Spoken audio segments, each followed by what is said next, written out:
Well, hello everyone. I'd like to welcome you back to another Chat with Traders community presentation. And today we're going to dive into the topic of being a conscious trader. First, I'd like to welcome back David Capablanca from the Friendly Bear podcast. David specializes in shorting stocks, especially many of the scam companies he likes to uncover and even sometimes visits. You can hear more about David in the interview that I did with him almost a year ago now, in episode 257. I think you'll find that quite entertaining to dive into the world of short selling. And we also have a new guest on the show, Sam Daghash, all the way from Dubai. It's Sam's first time on the show, and he loves to take a deep dive, and we're going to go in with him into the deep dive into the pool of the inner workings of the human mind. Sam is an alignment and breakthrough specialist, certified master coach, and practitioner. Sam specializes in helping traders overcome their mental barriers and limitations. So, Sam and David, welcome to the show. Thank you. Thank you for having me. Yeah.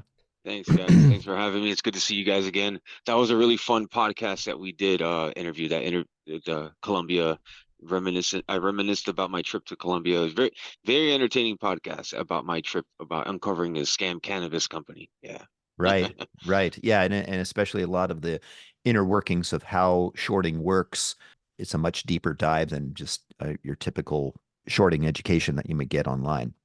So, David, share with us a little bit about how you met Sam. Okay, so I started well, I have a podcast called the Friendly Bear Podcast, and that was a podcast I started to give. I noticed that in the short selling world, a lot of the short sellers are usually hidden, or they're not vocal. They're kind of scared to come out because they get a lot of backlash for exposing things. And from my experience, the short sellers in my community, or like the people I'm in touch with, they're very honest people. They want to do the right thing. So like all this backlash was like unwarranted. Is from actual victims that are, they're oblivious to what they own. And so I wanted to create a space for these short sellers, for bear players to have a voice. And me, at the time I was in a community in Puerto Rico. Puerto Rico is a tax haven in the U.S. Puerto Rico is part of the U.S. that a lot of traders go to, and I was around a lot of successful traders, and I wanted to interview them so I can learn myself. And so I started this podcast to not only learn but also network and to hear these stories, just like Chat with Traders. I was a fan of Chat with Traders. I was like, let me start a podcast too. I think that'll be really, really cool.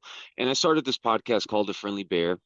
And now, so I interviewed a lot of short sellers, a lot of traders, and I started to expand to other areas like performance, just anything dealing with increasing better performance or better mental psychology, trading, anything trading related that would help me improve.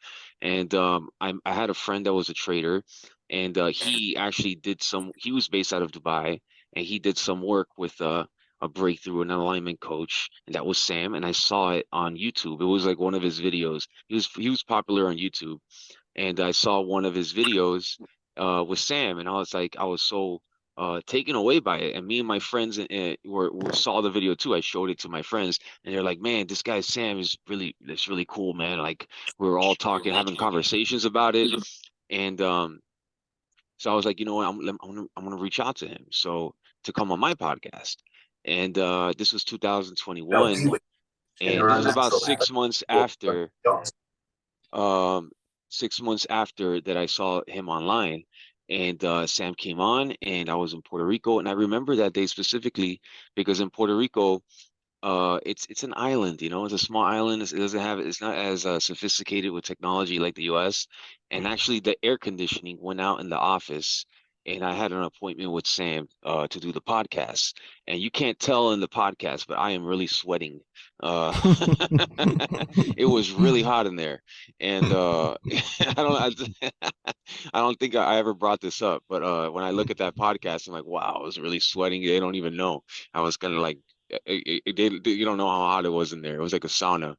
Um, and and yeah, ever since then, we did another podcast, like two other ones, and I started to really improve as a trader. And then Sam brought up that, and then I did some deep work with Sam, and that really propelled me to break out and break through of all these like mental barriers that I was subconsciously having, and like, with conditioning from my growing up with like always going after a career, and my parents being careers and me working by hourly wages or by salary as an architect in my previous career.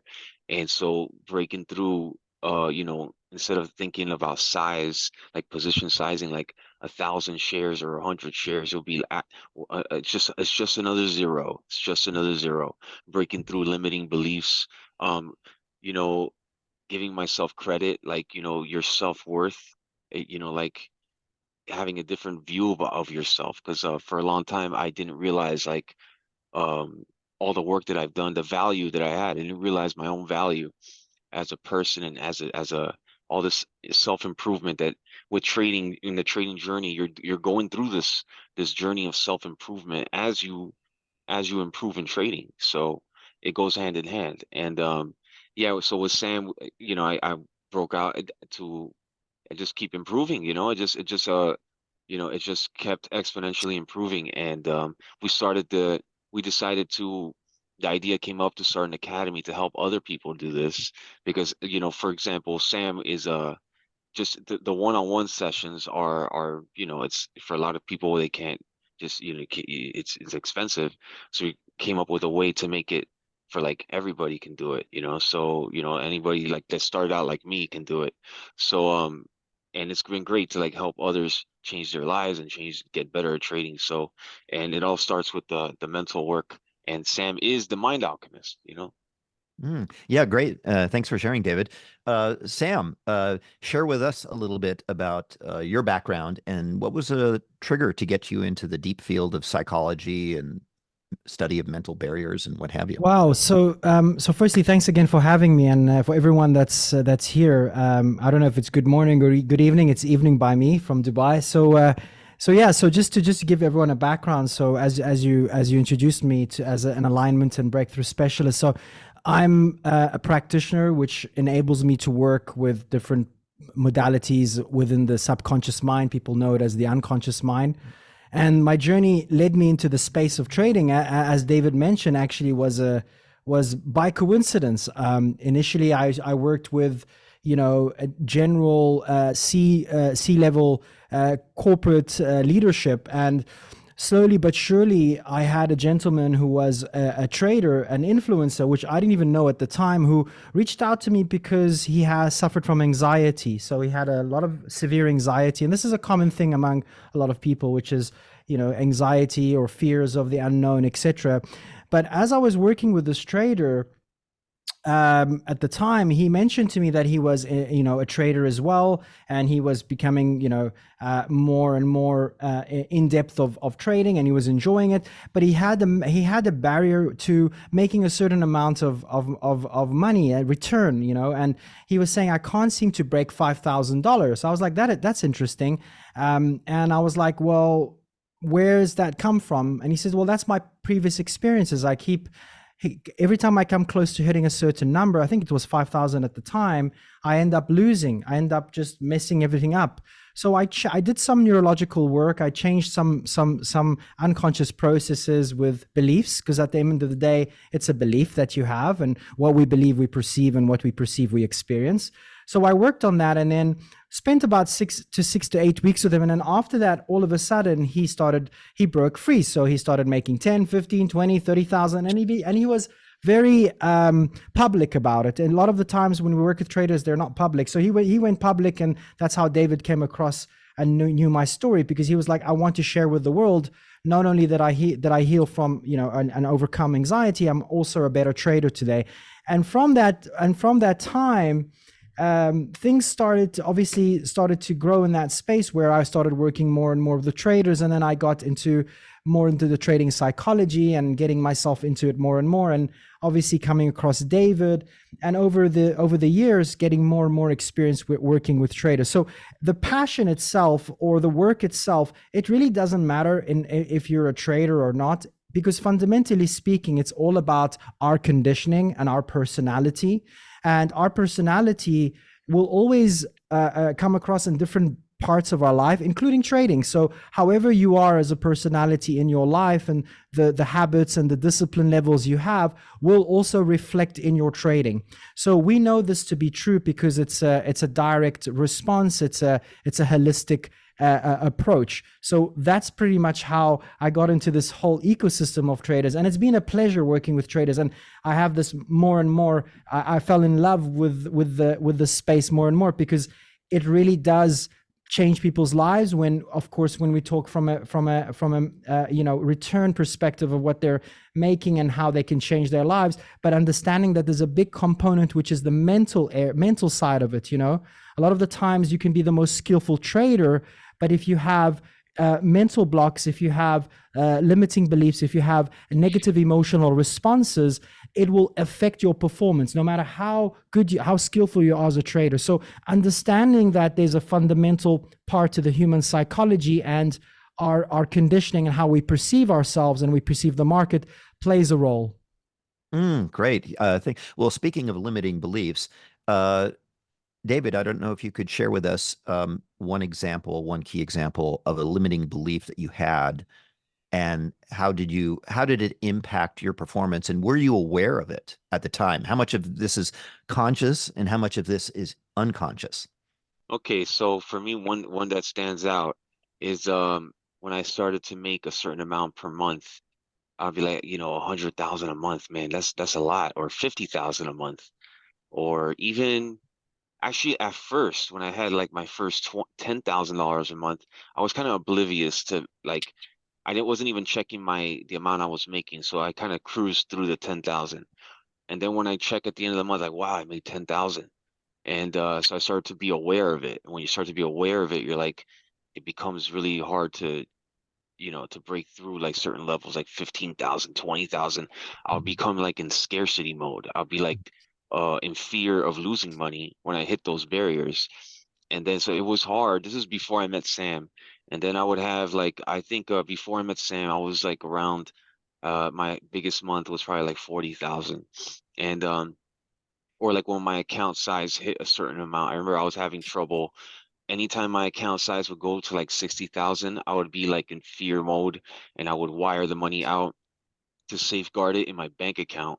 And it's depreciating my bank account, but at least it was safe. And I'm like in nervous, like in fear mode. So that was like a limiting belief, like 100,000 or a certain amount per day. Like I remember I would have a lot of $1,000 days or 2,000. This is like on my own. So like it was really tough to even have like a 500 to 1,000 to grow that on your own. And I'm doing that with like extreme discipline, extreme like safe precautions and safeguards. And then like once I hit 1,000, I'm like in fear mode of losing it. And when so that is a limiting belief. Like, oh, 2,000 a day is 500,000 a year. That's like a lot. You're comparing it to other careers, and in architecture, I made it was like after 10 years of architecture, you're lucky if you make 130,000 a year. So I was like comparing it. Then I'll go to the Uber, take an Uber, and I'll be like comparing. Because I used to drive Uber. I drove Uber for 6 months or so, and I would go for $100 a day, $150 a day, and I was thinking, man, I just made 1,000 a day. 1,000 a day for the past few days, and like I used to drive Uber, and this Uber driver, what makes me different than this Uber driver that's driving, man? Do I ever deserve this? Like, this is crazy. Like 2,000, that's absurd. Like 500K a year, and I was driving for $100 in Uber just 3 years ago.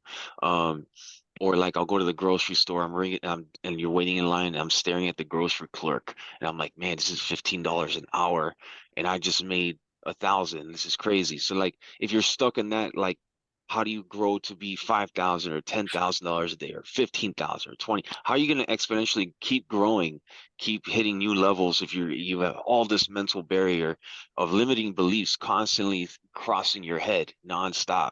And so that's an example of a limiting belief.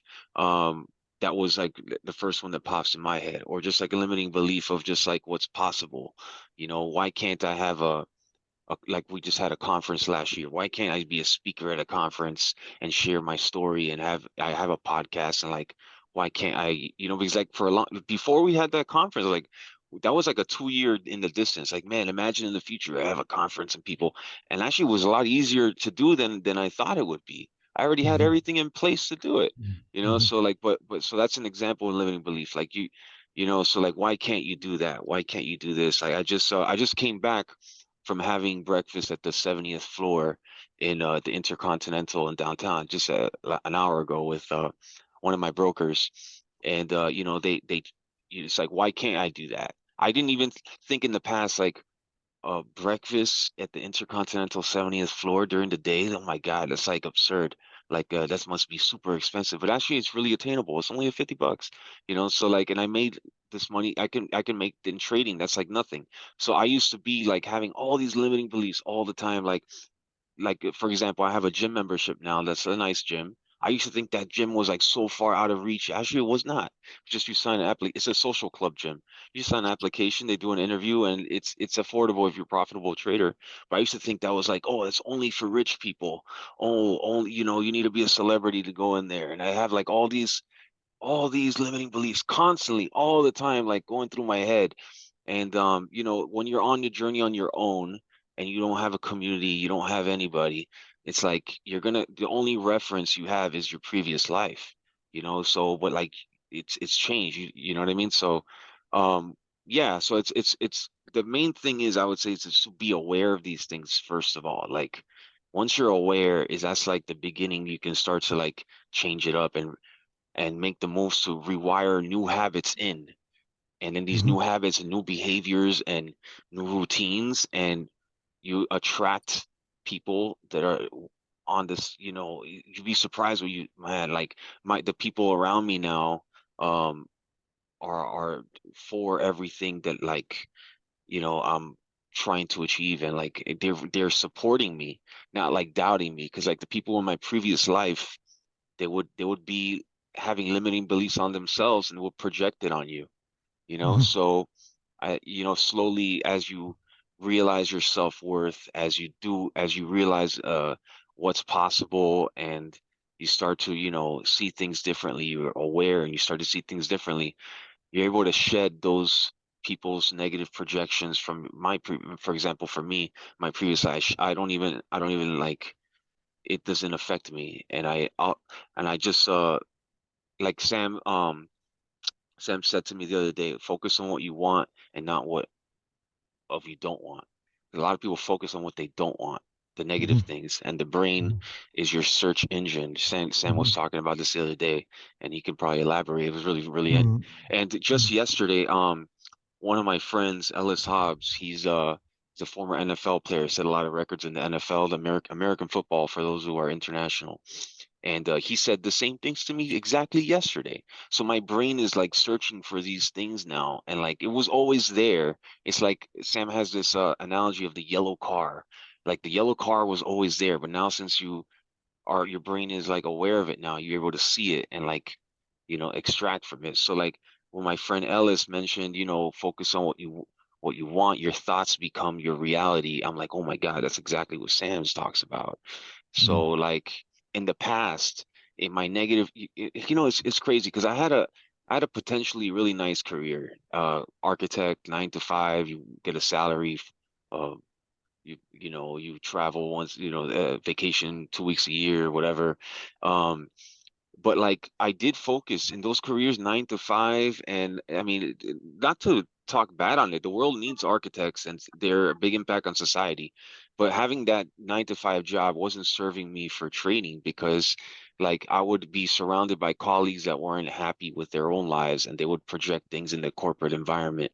And you know, it's sad that like in that environment, it's hard to be aware of yourself, of all the things that are affecting you. You're just going with the flow of your environment. Mhm. And you know, so like to move away from that to trading is difficult. You know, I did it. And as you become, if you slowly work on things, you're able to shed the rest. And you know, so that's what I was able to do. But I it's a just want to add long-winded. something. Yeah, sorry. I just wanted to. I love what you're sharing, David. I just wanted to add something before I forget, if that's okay. Just because we're on the topic of beliefs and how you shifted, and of course I was a witness to it, which was powerful. But fundamentally speaking, everyone that's listening, I think a really important question when it comes to trading in particular, because trading ultimately translates to making money, right? You are working with money, so you have to fundamentally look at a couple of areas. One of which you have to ask yourself: do you believe you are worthy? Do you believe you are good enough? Do you believe you're worthy to make hundreds and thousands of dollars? Today, we look at David's journey. David is a 7-figure verified trader today as we speak, a millionaire trader. But that wasn't the case a few years ago. But after working and believing in yourself, as Henry Ford famously said, whether a man believes he can or believes he can't, he's right. So the beliefs, because we're on this topic, Ian, the beliefs is one of the most important and fundamental baselines for you to start. Because if you want to be a successful trader and you don't believe already because of your conditioning and your past experiences with your parents or your society or your culture or whatever that made you believe that you're not worthy or you're not good enough or you're not at the same level of what people should attain to, or they are a different class or whatever we've been conditioned. This is all nonsense stories, just our conditioning. But we have to fundamentally check in on ourselves and go, do I believe I'm worthy? If it's at 70% or an 80%, or I'm not sure sometimes, then there's work to be done there. You have to make sure you're 100% congruent in believing you are worthy to be a multimillionaire trader. And something I saw working with David, and I'm only using David as an example because David went public, and this is common with traders, the embodiment of you becoming a successful trader, a millionaire trader, you have to feel it in your body before it actually happens in your life. You have to believe that you can, not wait till it happens and then, oh, I'm here. No, if we rewind, in fact, we were speaking, me and David, about this off camera. About a year ago, David, when our conversations, like, man, I'm a millionaire trader, and he congruently believed it. It's not an affirmation or you're trying to force it. It's a true belief, which becomes an embodiment.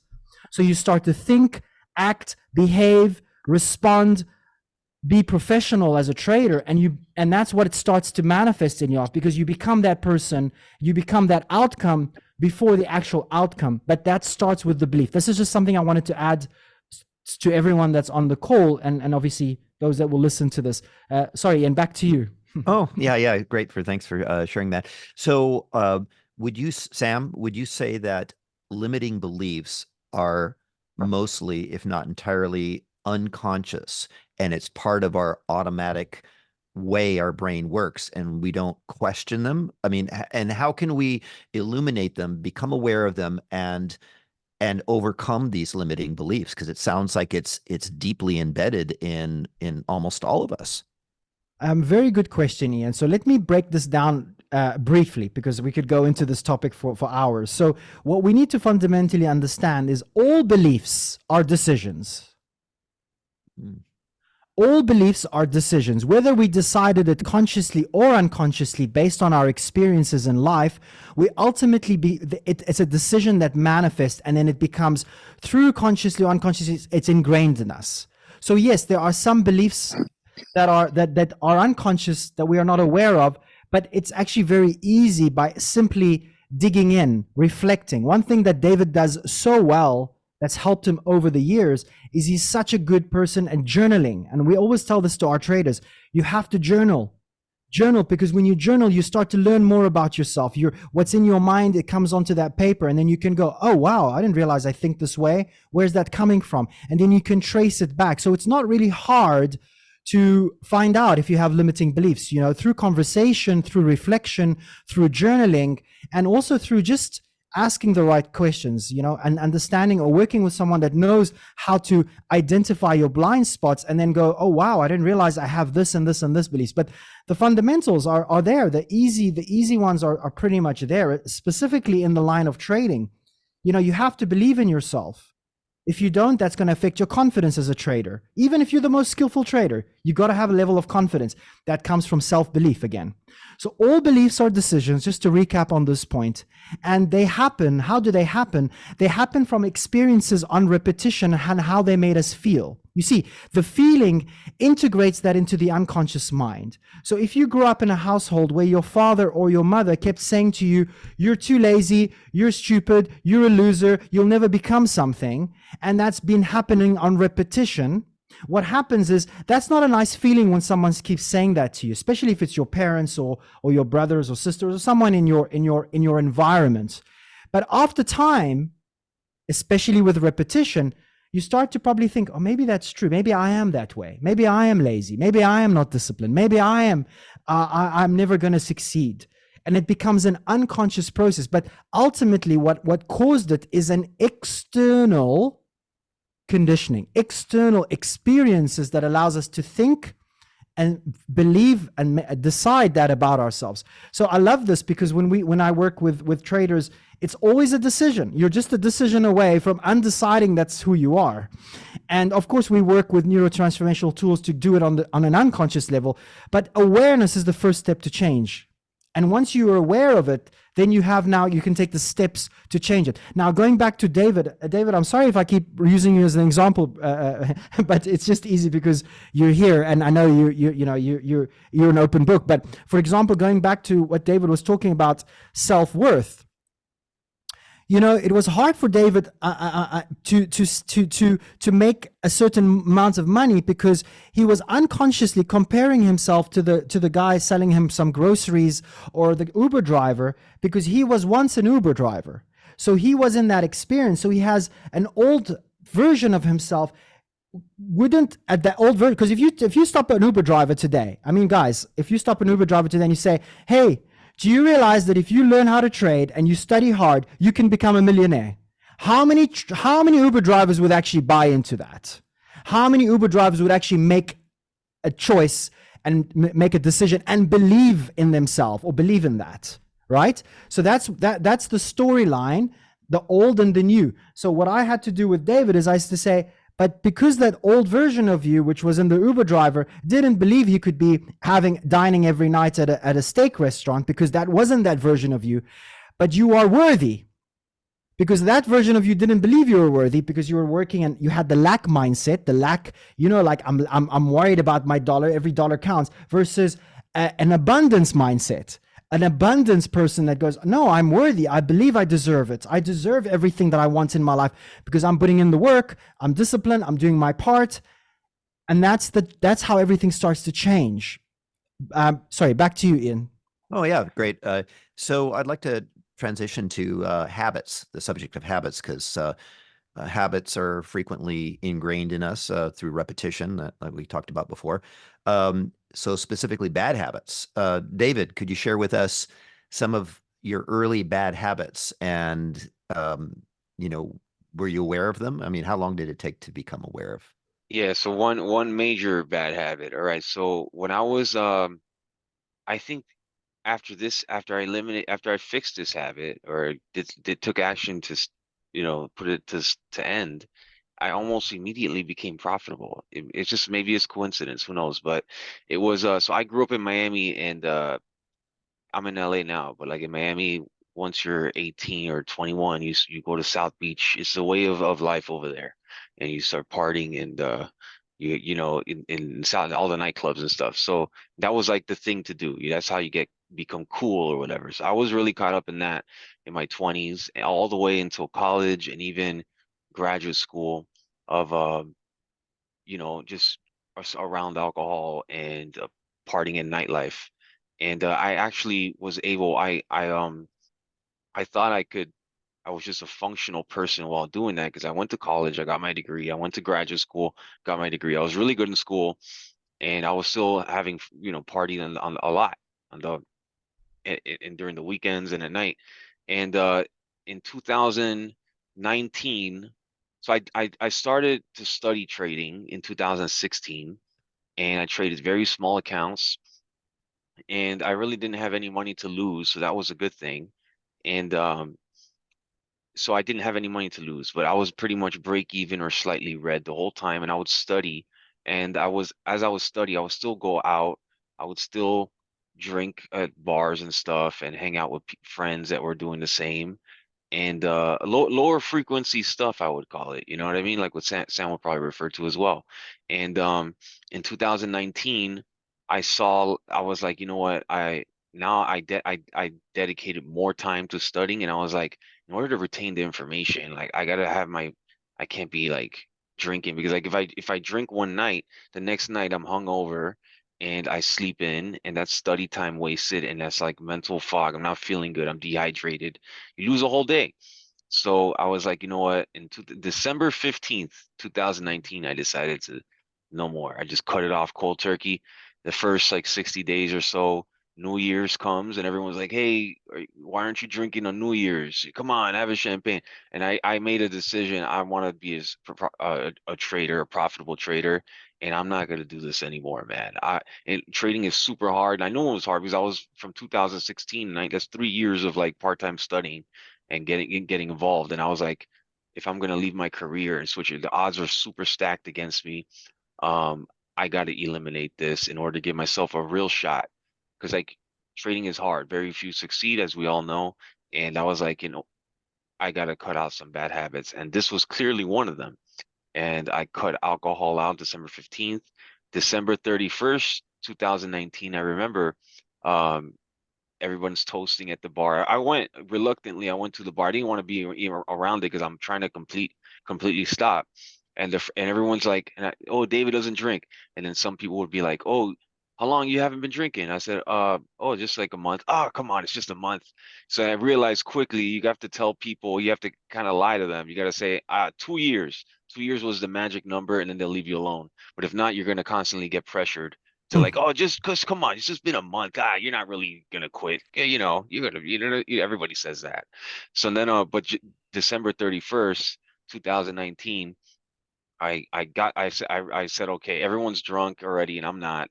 And I got the champagne, and I actually poured it out and replaced it with a glass with water, and I toasted with water, and I was like, and that was December 31st, 2019.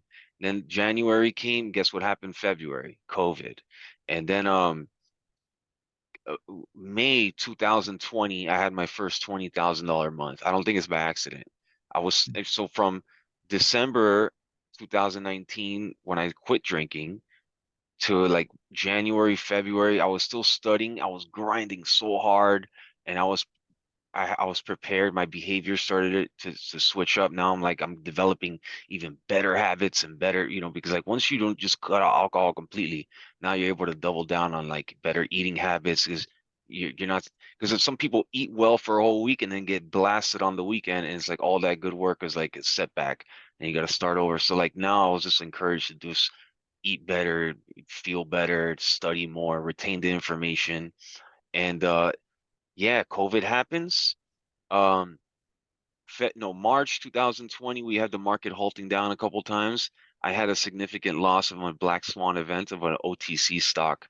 I was short overnight. That was a big loss, but I was sober and I completely wasn't into. I was able to reset and refocus. This is even before I met Sam and before podcast, before I was public. My profile on Instagram and everything was also like a blank, like no one. I was completely dark and broke and everything. I was just like, just super, just trying to change my life. And I think that cutting out the alcohol at that time set me up for that success because I was able to reflect positively on that loss. It was a $10,000 loss, and that was all my gains from the past year. I had grown 7,000 to 17,000. I wiped it all out in one black swan event in COVID. And 2 months later, I was able to reset and say, like, I did put my 10,000 hours of learning in. Uh, this is a really good opportunity now because the market was insane. The market was extremely insane. It was a once in a lifetime market, and I was able to capitalize. I put some funds together, opened up an over PDT account. And the only reason why I was scared to do it too, because I was like, I never had an over PDT account. I was always trading with a couple $1,000s. And I was like, the time is now. This is a once in a decade market. I have 10,000 hours of studying. I cut alcohol, and so and then ever since then, I've been able to grow, into a consistently profitable trader and grow exponentially and develop all these good habits. It just compounds, compounds, compounds. But I think that initial decision to quit drinking, because it's not just one decision. When you decide to do that one decision that's drastic like that, you're tweaking up other areas of your life as well. Like, for example, my car at the time was giving me a big hassle in Los Angeles. You have to park, and you get tickets. Parking tickets are crazy. Traffic is crazy. I didn't have that much money to begin with back then. So like I had to pay for gas on a daily basis. I had to pay insurance, pay registration, pay everything. It was just a nightmare. And to maintain the car, so I was like, you know what? Right before I quit drinking completely, I got rid of my car. I sold my car and I moved downtown. And downtown, everything is walking distance. And I still am downtown. I still don't have a car. I could have a car now, but I don't have it because I designed my life to be efficient, to walk. I don't, you know what I mean? No traffic. I live right across the street. Everything is seamless. So like, and then a month later, I quit drinking, and then like I eat better, I drink more water, my sleep schedule's better, I'm on time for the market. By the way, yeah, getting rid of the car, because the I would park on the street, and the street parking tickets start at 6 in the morning, and the market here in the West Coast opens at 6:30 in the morning. So imagine going to trade and you have a parking ticket right before you go into trading day. It doesn't work. So Yeah. yeah, but I think, the cutting out the alcohol was a period that period, a little bit before and after, was a period where I was aware of myself enough to change these habits. And I would say the alcohol one is one that that's one that is a decision. I know it's a hard one because no one wants to give up. Some people are introverted. I think I'm introverted, and alcohol and would lubricate a social interactions. But I rather be doing what I love and being so productive than yeah than Great. Yeah, yeah. Thanks for that detailed story, Sam. Um, w would you recommend to most people to tackle the most difficult bad habit that they have first? Some people argue that it's better to pick off the low-hanging fruit first, the small bad habits, because then you get a sense of victory, small little victories, which then give you the confidence to take on the big bad habits. Or what's your thought on habits in general, both outside of the trading world and inside the trading world? I think it's important that we highlight that habits, generally speaking, are a byproduct of a state of being. So when we're in a specific state, we tend to behave a certain way, and certain habits follow. So what I always encourage the traders we work with, or I work with, is to be able to manage your state of being, and to also understand what's the ideal state for you to be, which is thinking, feeling, and your physiology, that's going to generate certain habits that's going to serve you. So I'll give an example. When we are in an angry state, meaning something outside of you or something happened to you where you become an angry person, a lot of people, what they tend to do is they act a certain way. Their range of behavior is limited, and they will go and do something that follows suit. So for example, I don't know if you know friends, but I have some friends, when they're angry, the first thing they want to do is take a drink, and they want to just to relax. I want a hard drink to relax now, because that's going to make me relax. But what's actually triggering that behavior is the anger itself. So understanding that you need to work on your emotional state and to be able to self-calibrate yourself, and then start to go, well, what are the habits? Because if you operate from a place of center, a place of coherence, a place of focus, you have a better common sense to change the habits that you need. So for example, going back to David's story, David decided to let go of that alcohol, or the habit of the alcohol, because he knows it didn't serve him. So he had a deep why. We all need to understand why we want to stop something first in the first place. Your why has to be more powerful than the habit itself. So in David's case, well, I want to make a living. I want to be successful. I want to, actually, because David literally, I don't know if you guys know David's story. It's one of an inspiring one. But from a person working at Uber or living in an office to where he is today, the idea of that is that there was a stronger why that wanted him to succeed. Therefore, he started making those changes. So as long as we can find why we want to stop a bad habit, and Ian, yes, for some people, starting small, then big helps. And for some, it's the other way around, actually doing a big one, a big habit that because that triumphs everything else. Well, if I could stop drinking, that means I could stop doing everything else that's in the way. So it really depends on the conditioning of that person and their personality.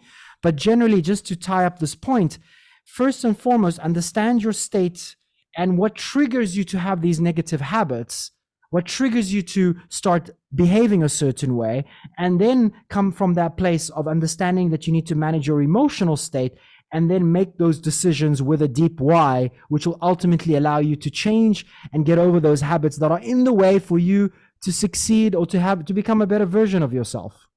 Mm-hmm. So it sounds like then it's essentially we're cultivating a strong sense of self-awareness of what's going through, how we feel, and being able to get in touch with that. Um, so let's transition to fear and greed, since those are the most common emotions that traders experience. David, how did fear and greed and even anxiety impact your trading performance? Okay, so if you're fearful, you're gonna lose money.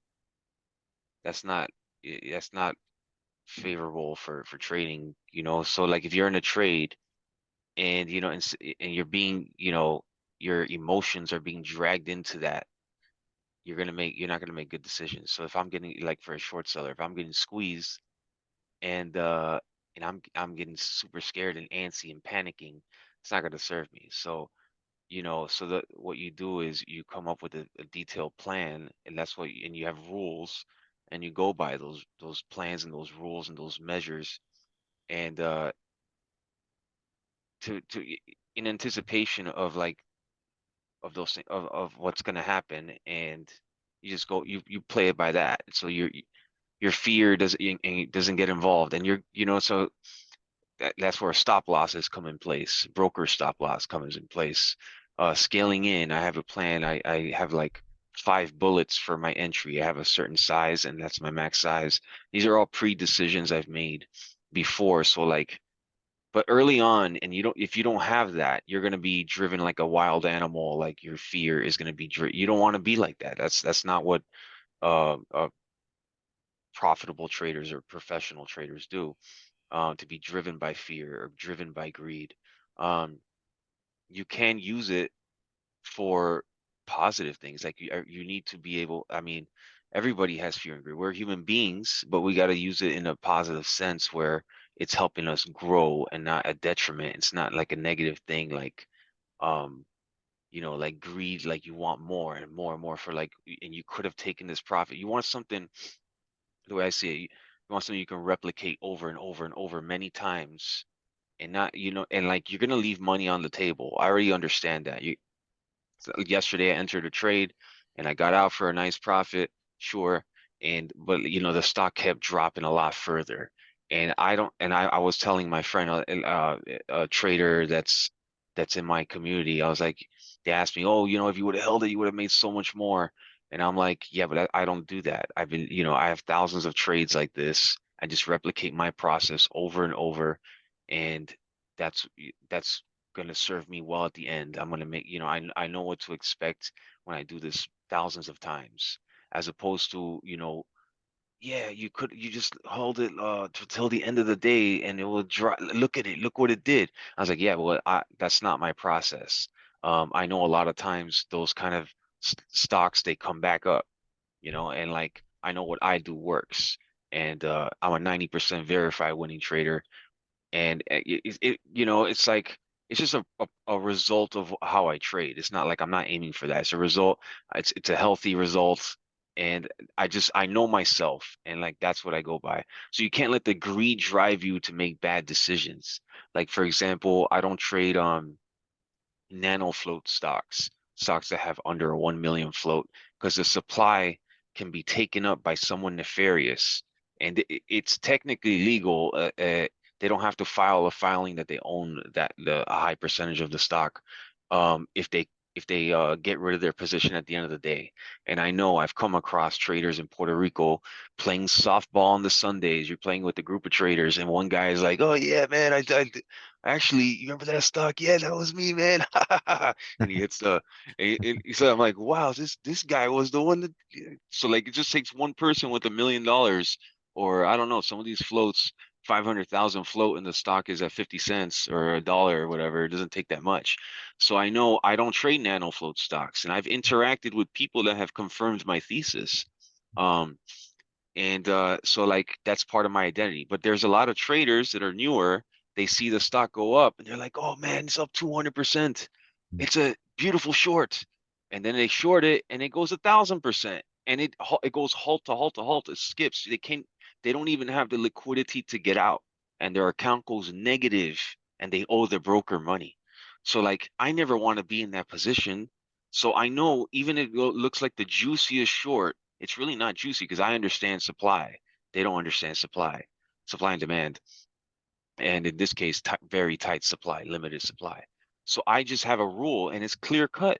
These days, there's tools that show you the float, the most updated float. And it's very easy. You just look at the float. If it's under 1 million, I don't trade it. That's it. There's no greed. Like the greed is not even there for me. But see, to the untrained person, it's like having an untrained uh untrained animal. You know what I mean? He's just gonna do whatever he wants. It's gonna see like greed. Oh my God, I could have made $1 million.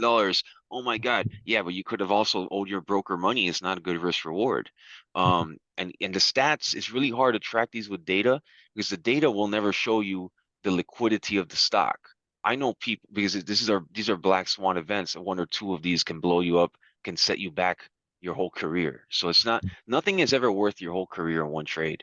So So quick question to interject. So, in your experience, is there a sweet spot for position sizing? So, where you have enough of a position size where it keeps you engaged and keeps you motivated to learn everything you can about it, but position size is not so big that you end up losing sleep over it. How has position sizing varied for you over the years, and what would be your recommendation on how to approach that? okay, so position sizing, well, first for nano floats, I think it's best to stay away from it. Beginner traders don't understand supply and demand too well, so you're gonna have to take the mentor's uh advice. Don't trade them. And I know it's very difficult, and unfortunately, a lot of people's greed gets involved. They're like, "Oh, the mentor has a lot of money, and he's not taking a lot of risks because he already has a lot of. He got rich already. When he before he got rich, he would trade these. I know because I used to think that like that as well. We're human beings. We all think the same more or less when it comes to these things. And but you're gonna have to take the mentor's advice because like yeah, if you start playing around with these, it's really like playing with fire. So there's really no size because like I know in the past, unfortunately, I have been burned by nano floats, and I thought, oh, I'll just put 10 shares in. I'll put 100 shares in, and guess what? That stock goes halt to halt. I've been involved now. I have a significant loss. Now, unfortunately, during my early days, I only had interactive brokers. Starting out, this was 2020, 2021, during the most volatile market, I only had interactive brokers, which meant interactive brokers had a very limited supply of shares to short sell. And I think this was very good. I've had a talk with this with some traders in the past, some very successful traders, like, oh yeah, that was a good decision for you, man. Because if you would have started out with one of these short selling brokers that could short everything, you could have, there's a possibility you would not be here today, And I was like, yeah, because I didn't have, because these very tight supply stocks, Interactive Brokers doesn't have the shares to short it. So I just was never involved. So that really just protected my greed. So like protected the greed because if I would have had another broker like ones I have now, there's a possibility because I did not understand supply. Yeah. Yeah, Sam, I'd like to hear your viewpoints on fear and greed. Do you think that are most us humans not trained well enough with fear and greed in our normal day-to-day lives so that we might be unprepared for what trading gives us in this area? I think, again, going back to fear and greed, like David said, it's every human has that component in them, but depending on the person's conditioning. And when I say the word conditioning, I want everyone to define that as our experiences and our emotions and what we've been through growing up all the way to the day we're in right now. So some traders will have more fear than others. Some traders will have more greed than others. And the reason for that is based on their conditioning. Now, fear and greed, or let's start by fear, for example. Now, David was using an example earlier when he was speaking about the yellow cab. You know, when you want to buy a new car, all of a sudden you start to see the same car everywhere, right? So it's what that is. It's an actual internal process in neuroscience called deleting and distorting and generalizing information, data. So data coming in, data going out. So when we focus on something in particular, all of a sudden we start to see more of it because it's an interest, it's a filter. So our mind starts to filter everything else that doesn't matter. So if you're operating with fear as a trader, what you start to look for unconsciously, not by choice, you start to look for the things that make you more fearful. You start to act and behave in a fearful way. And as David rightfully said, your decision-making process becomes so out of order because you're not deciding based on confidence and you're trusting your process, but instead you're making decisions because it's a fearful decision. Therefore, your decisions are looking for the danger. So you end up searching for danger and where everything could go wrong as opposed to where everything could go right in the trade. And that's the whole psychology of our perception, because that's part of the perception, like that I mentioned, the deleting, distorting, and generalizing information, data. So having fear as a trader is a no-go. Having healthy fear where, look, I just don't want to throw all my capital in and go crazy. Of course, that's common sense. But being a fearful person will affect you. And even if you're, by the way, this is why we say it's a holistic, or it's our personality creates our personal reality when it comes to trading. Because if you by nature are a fearful person, or you are an anxious person by nature, meaning outside of trading, just put yourself outside of trading. When you anticipate the unknown, or you anticipate certain things in your life, are you fearful? Do you anticipate the worst case scenario? If that's the case, you're going to have the exact same imprint in your trading as well. And it's the same thing with greed. And it's not it's almost like a taboo thing, right? But it's not, it's just a condition. Some people are more greedy than others, but if you really understand where's this greed coming from, it's coming from a condition of their past that makes them have more of a lack mindset. Again, a beautiful example David was saying here was, you look at this, everyone is saying, well, if you waited, you would have made more. But if you waited, you would have made more. That's coming from a place of, I want to make as much as I can, as fast as I can, versus a person trusts the process, is confident, isn't going by greed, but rather trusting in the long-term process, in the big picture, and being committed to that, which will give him more gains in the long term than those quick sort of hits, where he would also probably have the quick failures as well. So that's the whole concept of greed versus fear.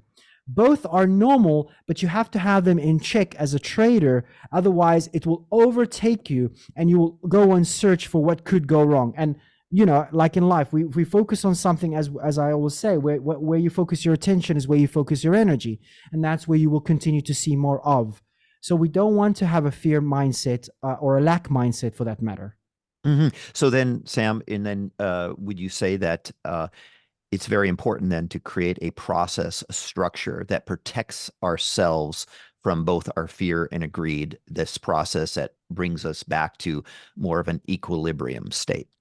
100%, Ian. This is what we always do, and we always mentor, is having a process, believing in the process, trusting the process, and the process will give you the sense of calmness, the sense of taking away that fear element of something could go wrong. As long as I stick to my process, I am protected. As long as I stick to my process, I'm not becoming over greedy.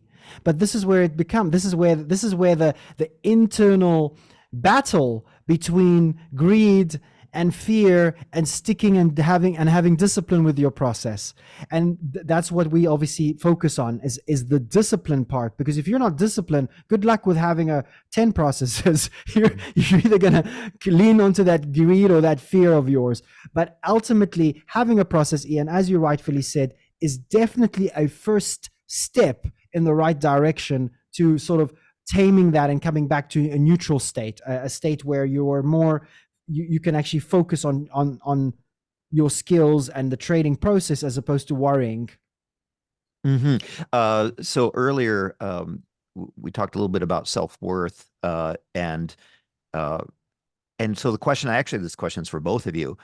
How do we avoid the trap of having our self-worth be tied to the daily fluctuations of our daily profits and losses? I mean, David earlier talked about how once he saw these figures pop up on the screen, it's like, oh, wow, I made, 10,000 or 20,000 this month. Then suddenly some fear kicked in of whether he could maintain it or does he deserve it and all of that. So is a solution simply not to look at our profit and losses daily, or is there a way that we can look at that and not get too heavily influenced by it?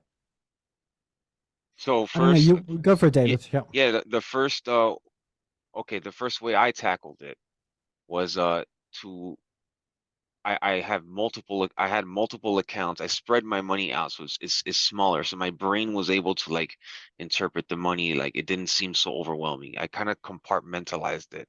I separated into compartments, and I was able to work through it like that. Now I'm trading smaller amounts of money, just separated, and then like even I would make let's say 500 on one account, 1,000 on one account, and it would kind of separate it for me. I'll see like what smaller figures as opposed to having one lump account and one lump size. And it's like, wow, that's a lot of money, So um so I did that as I worked on my self-worth, as I worked on, making myself like I'm worthy of success.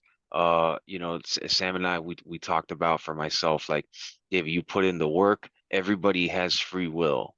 The person that's driving Uber can do it. You're in a first world country, the United States. Everyone, it's a land of opportunity. Everyone has this opportunity, and it's absolutely true. You make decisions in your life, and you can choose to do whatever route you want to do. That's the same way people start businesses. That's the same way people start inventions, So the opportunity is there to do it. It's just, and I deserve it because I took the risk. I'd made the decision. I took the risk, and I kept working hard. I was not given anything. I worked super hard, so I deserve it. I am worthy of it. Um, so as I worked on that, I separated my money into smaller pieces, and then slowly I got comfortable with it. Now what's crazy is now I have the same account the same separation of accounts, or just higher numbers in all the accounts. But and I'm totally comfortable with it. I don't feel like, oh my God, I gotta wire out all this money because like it could just disappear tomorrow. Oh my God. So but that's the way I used to think, because I like, oh, like this is like, oh, this is like this like 5 cars that I used to own is in one account, or like this is my mom's house in one account. Like, oh my God, like this is irresponsible, So it's just working on yourself and being aware, and also, like, trading is a journey. Getting profitable with trading, and learning trading and getting better with it is a process of like self-transformation, like Sam talks about all the time, and like all these, and self-improvement and self-mastery. So you're just improving yourself as a person as you get better at this, and like your self-worth is part of that, like your own value, and like recognizing that, like your improvements, and looking back and reflecting in gratitude, and looking back and see how far you've come and how much you've improved as a person and as a trader. And like that self-worth, this like you're able to realize it and like be aware of it, and it's great. It goes hand in hand. And and then monetarily too, you're able to get more comfortable with size and trading the size, and not falling into the fear state. Mhm. Great. Sam? So just to add, I mean, David said it well, beautifully, really nothing much to add, but just coming back to one simple quote by Wayne Dyer, he says, when you change the way you look at things, the things you look at change. And this is exactly it. You know, it's all about the meaning making process we're giving that number on the screen. If that number at one stage makes us, it depends on how, what are you giving it? Is that like David? Is that coming from a place of, my God, I better withdraw that money? Am I worthy of it? Am I gonna lose the money? If that's the thought process going in your mind, then you will act a certain way, you'll behave a certain way, and it will impact you. But the way you perceive it, and if you come into a place, and this is why when we do deep work, we're not going, hey, just think about that differently. That doesn't work that way. You have to work on a neurological order. You have to work with the unconscious mind, which I call the operating system. Find the root of where you don't believe you're 100% worthy. Because when you believe you're worthy, $50,000, $100,000, or $200,000. It doesn't matter the number. You know you're worthy, and you know you'll make it. You know if tomorrow something happens, you're going to make double. That's the energy you're carrying. That's the trust and the confidence you have in yourself. Therefore, it almost becomes a symbiotic experience between you and what it is that you want, and you move into that experience, as opposed to feeling that there's always that second guessing or second doubting yourself, or am I going to make it? Is it going to work? And when you make it, you start to panic and worry about it. And so self-worth is a massive cultivation that every trader needs to make sure they have in alignment and in check. Because what's going to happen is everyone has a threshold. This is an interesting thing, Ian. So everyone has a threshold. So some traders that I've worked with, they would make the $100,000, the $200,000, and they're fine. Once they start coming to close to $500,000, things start to change. Well, what's changing? Why are you changing your processes? Why are you behaving differently? Why all of a sudden you're making errors? And what's happening is the way they are seeing that number on the screen is giving a different meaning in their mind. And that is tied to their self-worth without even them knowing. Because $500,000, if your parents told you that if you make $500,000, you're, oh my God, versus if you make $1 million or $2 million or $3 million, we see you as the same person, and you have to disassociate from those numbers. Because the way you want to move into is disassociation between trading and the numbers and the fluctuation of up and down, and you as an individual. That's something, and you're something else. But if you're tying yourself to that outcome, today you're going to feel good because you made 10,000, but tomorrow you're not because you lost or you made 1,000, then you shouldn't be a trader in the first place, because trading is going to be up and down. That's just the way it is. So you have to have the ability to disassociate yourself from those numbers and those outcomes, and stick to the process, stick to where you're going, and keep at it. Narrow focus, as our common friend Ellis Hobbs would say. Narrow focus, day by day, stick to the goals, and don't tie everything to your self-worth. And if you have 100,000, like the other day when we were speaking, me and David, oh David, so you're a seven-figure trader now. How do you feel? Well, to be honest, it hasn't changed anything in my life, because $100,000 or $1 million, I still have everything I need. I got everything that I want.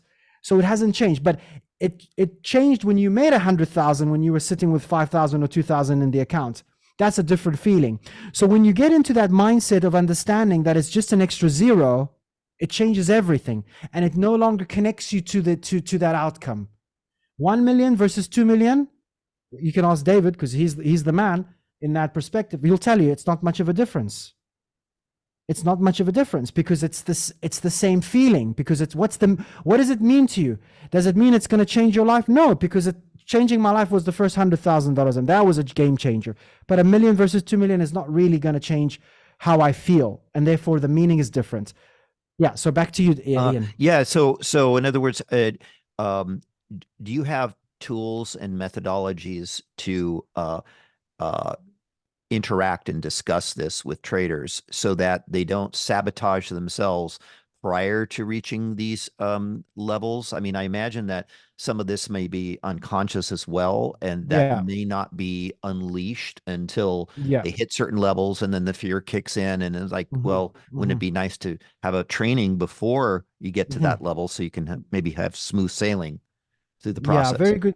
Yeah, very good point, Ian. So this is one of the processes we have when in the Conscious Trading Academy, in our academy, and where we're supporting our trading students. What happens is we have live mentorship, myself and David, every second Sunday, and this is exactly it. We put them through different processes, align and different programs that identifies those root causes, identifies those limiting beliefs, their fears, and then we give them certain recommendations and certain programs that not only identifies it, but then works with neurological tools that identifies where it actually came from, and then removing it from its root and then replacing it with something else. Because the mind, what people need to know is the mind is a quantum computer.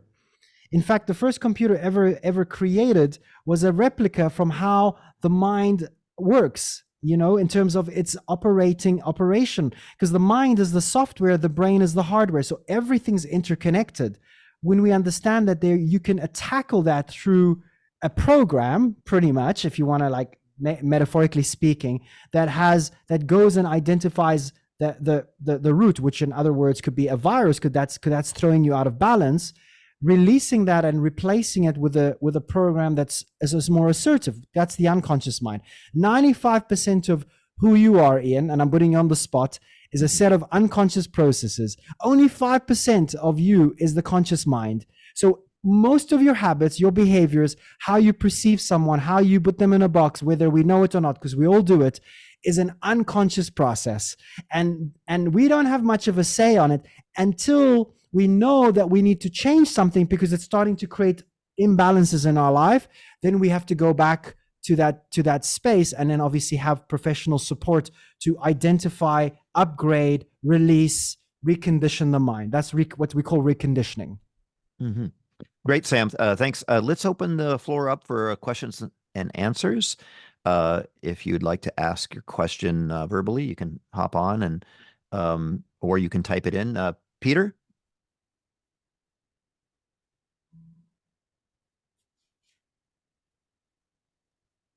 Peter, you're on mute. I'm very sorry. Thank you, gentlemen. Fantastic event. I have one question to David, one to Sam. David, if you can share your journaling process now, and also how did you get to that process or to that point that is probably ultimate way of journaling. Tell us about your way of journaling, how you discover it. And Sam, if you could answer the question, what does it mean to you to treat trading like a business? Thank you. Okay, so for the journaling, so there's different phases of journaling. Right now, I'm in my, damn, it's been 8 years, 8 years of training, and now, and I do training review videos on my YouTube channel for my members. And the thing is, it's not really for the members, it's mine.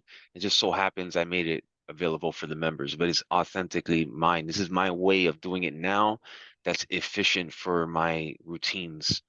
And I talk through my trades uh just like this. I'll put the screen and I'll just say, this is how I felt through the day. I woke, today is such and such date. I felt like this. Yesterday I slept I got good sleep. The sleep was tracked well.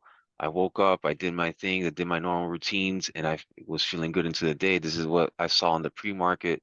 This is how I decided not to go in the trade here because it was not according to my rules. It was a nano float. It was a certain stock, doesn't obey, so it was an easy elimination. Didn't even think about trading it. So there I'm acknowledging like my greed. I'm like, I don't even have any greed. Today I made the analogy of like a vegetarian.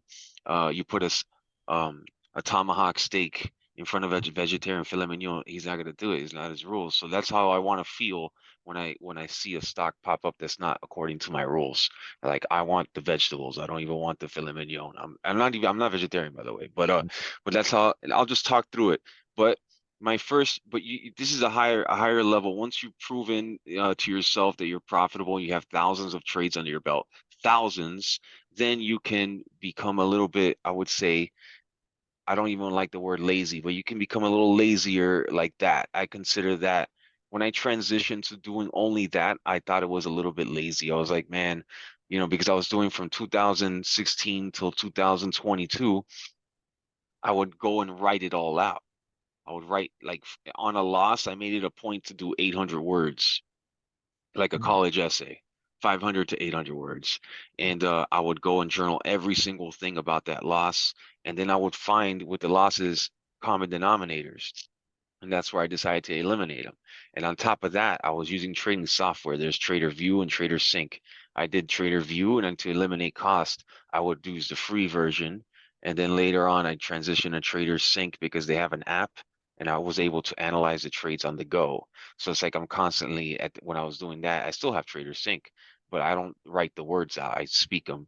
But like you got to earn that right to do that. I know a lot of traders in my communities, I said like I did it this way, and I think it's the only way to go. Tell you the truth, not only write it out, but there's a system where you can tag the trades. You got to categorize your trades. This is something I see traders miss out on, and you gotta know your performance. You absolutely got to know your performance. Like early on, I was able to see Fridays. I don't trade. I Fridays are red days for me for 60%, a lot of big percent of the time. And I was like, you know what? I'm just gonna take Fridays off. I don't want to give money back on Fridays anymore. Fridays are short squeezes, and a lot of things are happening that is different from other days. So I was like, while I work on that, I'm getting better on Fridays. I don't have that rule anymore, but I was able to save. In a way, the way I see it is, I was able to save myself pain and aggravation and saving money by just taking Fridays off and just getting screen time in on Fridays. Absolutely hands off on Fridays and just getting screen time in. So now it speeds up my learning curve because I'm saving that energy from into like being productive as opposed to getting a setback monetarily. So I was able to notice that, and tagging the trades. The reason why I figured out this nano float thing is because I tagged the trades. The trades I traded that were nano floats, I tagged them in the Trader Sync. You tag it nano float, and then I would have trades that I trade 3 million to 5 million float. I had that as a category. 5 to 10 million is one category. 10 to 20 million one category. And I got to see my performance. Okay, my sweet spot is somewhere between 3 and 10 million. That's the most volatile and the ones to play. Then stocks with dilution, I started to put, oh, this one had warrants. This one had an ATM. This one has cash need, 3 months or less. So I figured out through categorizing, 3 months or less is my sweet spot for cash need. When the stocks need, I'm a short seller. So the stocks that need cash, the less than 3 months cash, absolute sweet spot. I nail those. I do very well on those. Swing trading, I put the swing trade 1 week, swing trade 2 weeks. I don't do well in swing trading. So I slowly got, eliminated swing trading. So you got to categorize your trade. Now, at this level now, 8 years in, I can go and speak it and like go a review and that's it. But you got to earn that. You got to earn that. I know my performance for more or less, but when I switched in 2022, switching over to the voice, for like a 2 month period, I felt guilty that I wasn't doing that anymore. And then slowly I got to see my performance got better because now like I added something else to do. I read more, I do more podcasts. I spoke to a market wizard the other day, so like now I'm substituting what I graduated from to something else, so constantly. But yet that the way you journal, you got to acknowledge your feelings in the trade. Like for example, early on, I would write it out, be like, why did I feel anxious in this trade? Why did I panic? Did I, did something affect me outside? Did a former, a friend of mine told me, said I should stop trading and go back to architecture, and I wanted to prove him wrong, so I oversized on purpose. Why did I size like this? This is ridiculous. I should have had 1,000 shares, not 5,000 shares, not 3,000 shares. Why didn't I wait for this to set up? I knew it was going to do this. Why did I enter too early? There's a behavior there. And this is before I met Sam. So I'm working on this through journaling. And, and it was serving me. I was slowly figuring it out. Then when I met Sam, I was able to like go through it faster. Now you have someone that you can go back and forth with. But the way you're able to do this, you have to go in there and journal it. You have to write down your feelings in the trade, and nobody sees this but you. So all those 500 words, 800 words, they're in the in the black hole somewhere. You know, it's like no one ever sees them. You know, but like I wrote it out, and I'm able, when you do it over and over, your brain is like rewiring, and you're able to recall these things. You know, I spoke to a brain expert the other day, a brain scientist, in my podcast. I don't know if you saw that podcast, Ian. It's really good. I said, you know, but anyway, he was saying, I was asking him, how do I remember what I ate like last Tuesday? I would love to remember what I ate, the ingredients in the thing, and the where I ate it. You know, like it would be like a stock. I'll be able to remember every single stock. And he's like, you know, our human brain doesn't work that way. You don't want to remember things that like that. You know, so like, but the way you can recall is if you love it and you have a story around it, and you're like, he had a son, the brain scientist had a son, and he said his son was interested in jazz and can recall the history of jazz. Yeah. Yeah. Yeah. Great. Sam, what are your views on anything so far? So I'll answer what the gentleman Peter asked. He said, if I believe the question was, what do you think about treating trading as a business? So from my experience working with traders, it's something I actually always encourage, because there is a theme among some traders, not all, but some traders, where they deal with trading as gambling. And unfortunately, with gambling, you win and you lose, but you actually lose more to the house, as we all know. So it's really important, going back to the fundamentals we were speaking earlier, Peter, is what does it mean to you if you treat it as a business, you individually, personally? And generally speaking, when we treat something as a business, we take it more seriously. Then we don't really make that business an association with us. It's like having your job. You know, your job is your job. It doesn't represent who you are as an individual. Therefore, what that tends to help, it helps you become less emotionally connected with it.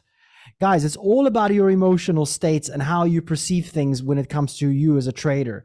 So seeing it as a business, in fact, is a great thing if you are seeing it in the right way as a business, if that makes sense. So seeing it as something professional, because like if you look, again, I use David as an example because it's you know, he's in the room with us.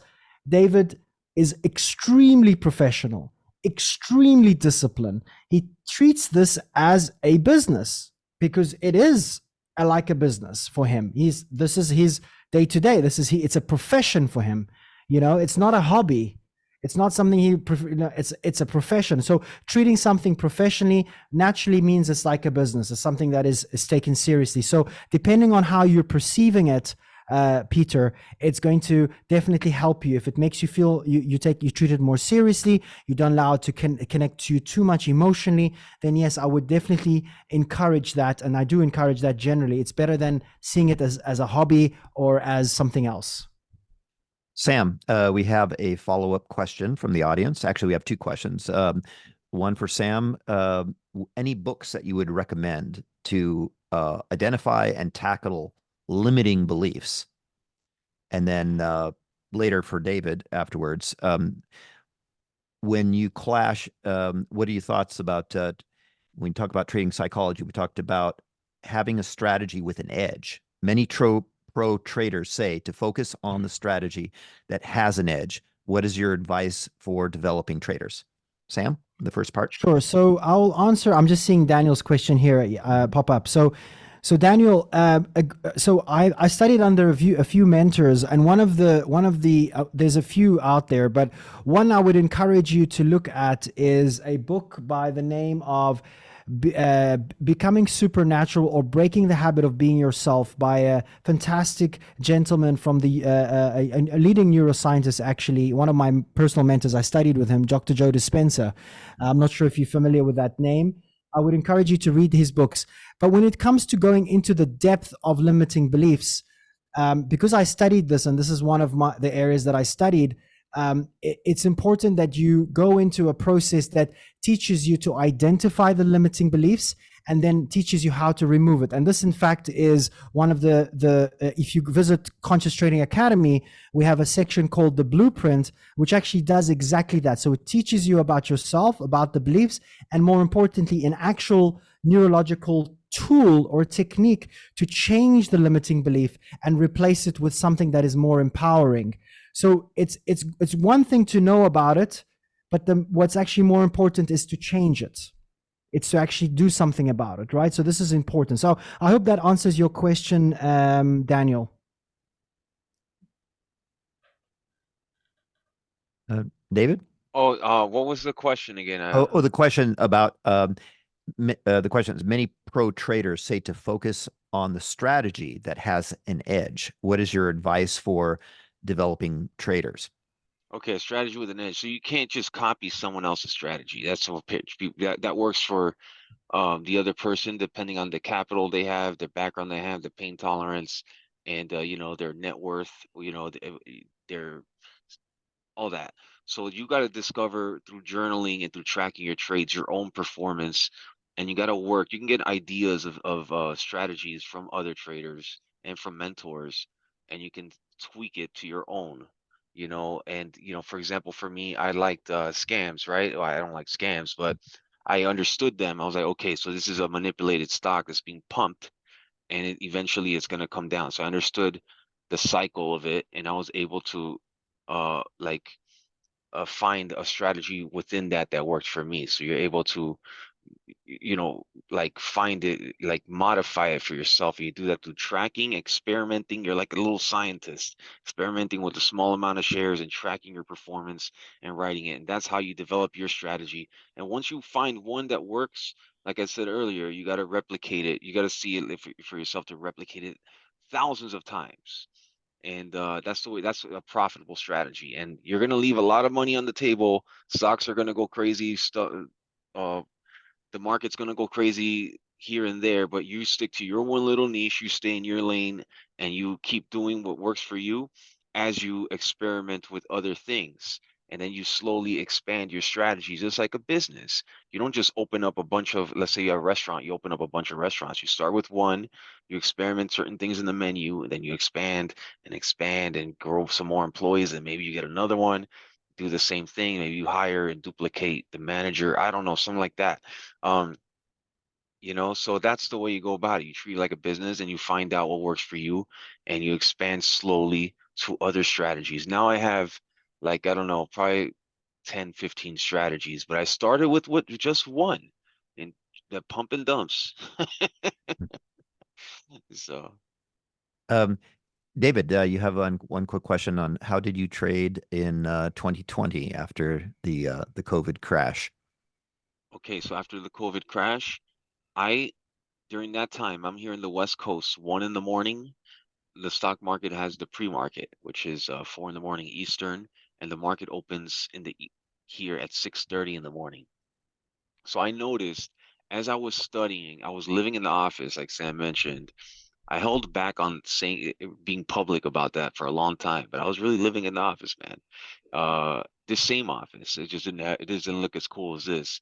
I had a little monitor, a little tablet, little Microsoft Surface Pro right here, and yeah, so I noticed by being here all the time that 1 in the morning the market, like a lot of things were gapping up like crazy at 4 in the morning, 1 in the morning here, and then they would fade all the way till 6:30 in the morning, and then they will spike up again. And I noticed this pattern over and over and over in this crazy volatile market because this was a crazy volatile market we were in at that time, and I was scared to trade. I was scared because I didn't want to lose. Remember, I just put my money over PDT, 25,000. I put 29,000 in there, so I gathered it together like desperately. I gathered it now, and I didn't. I was in scarcity mode for sure. So I was scared to trade during the regular hours because the market was just so insane. It was like bullets flying everywhere. Like it was really crazy, especially during that time. And the one mistake could have wiped me out. And even after all that preparation from 2016 till then, and so I was like, so the pre-market was the only I felt comfortable because it was slower I noticed there was less algorithms. There's basically no algorithms because my theory was, and it got proven correct when I went to Puerto Rico later on, was that the big traders weren't up at in pre-market. They go into the office in Wall Street at 9 in the morning or something like that. Later on, they don't go in the office at 4 in the morning. However, I was aware that like globally people could be awake during that time and other funds, but there was a lot less competition in the pre-market. Also, Robinhood, E-Trade, all these things, is during that time a lot of retail traders were trading because they were at home from COVID, and a lot of these brokers weren't open at 4 in the morning, which is 1 a.m. my time. They were open at 7 in the morning Eastern, 8 in the morning. Trade Station open at 8, E-Trade at 7, Robinhood at 9 in the morning. So from 4 till 7 in the morning, which is 1 in the morning till 4 in the morning for me, it was almost like a black hole, like very dead. And like some random trades will pop up because I think it was people getting margin calls and interactive brokers specifically. And I noticed that one thing, and I would just trade that 3 hour window. And that's where I was able to get my nest egg that changed my life. I made like 100,000 like that. And like Sam said earlier, 0 to 100 is like changes your life. So like that was, and then after that, I had trouble growing from there. It was a lot slower, but like that alone, just knowing that one strategy. So that's what I did in 2020 and 2021. And my theory, and I believe it, with trading, everything's speculation. Your theory gets proven by your performance, so whether it's whether it's true or not, we'll never know. But like my theory was, since the market was so volatile, it was working for me. That's why I'm mentioning it. But it was so volatile that people, let's say if you're a short seller and you get short squeezed, and I know some short sellers that have a lot of positions on, or even a fund, if you're a whole hedge fund and you have a lot of positions on, and then one goes short squeeze to the moon and you blow up, and it takes all the other positions are forced to close out as well. So like those positions get closed out at 4 in the morning, buy-ins, margin calls, boom. And the stock would at 4 in the morning would be up 200%. And then because someone blew up or several people blew up, and then it would just fade away all the way down. And I would trade those 3 hours, and that's what I noted. That's what I was trading during that time. But it was a wild time. Later, I expanded my strategies as you are awake and studying and screen time and in the right communities and learning, you start to see things. So then I started to notice, and things start to make sense more or less. So the puzzle starts to get, I sort of piece the puzzle together. And I noticed a lot of the COVID stocks would go crazy. Rubber gloves stock goes up 100%.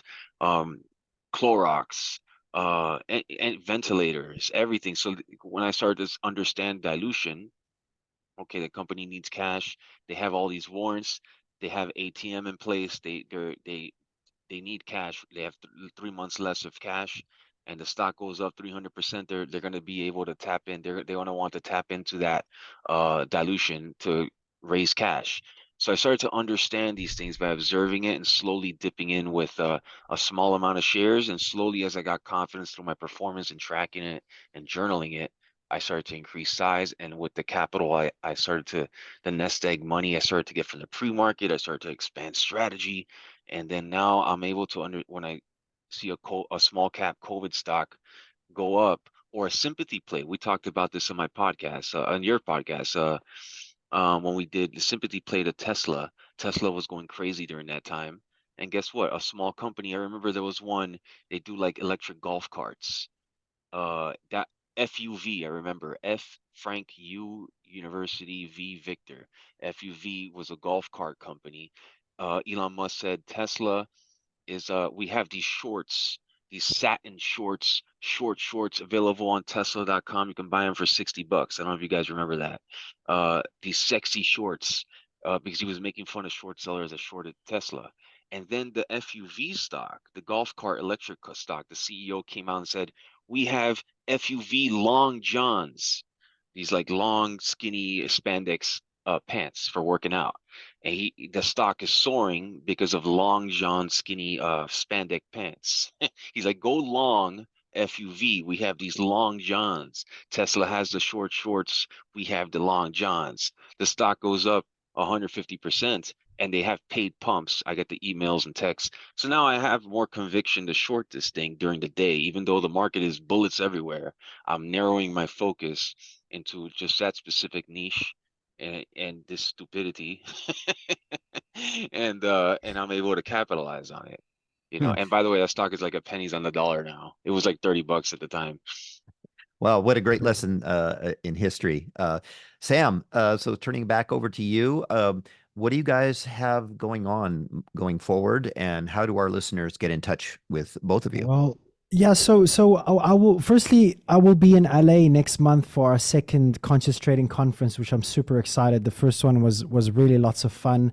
It'll be on the 2nd of March. We have a first and third some masterminds that we'll be doing, myself and David.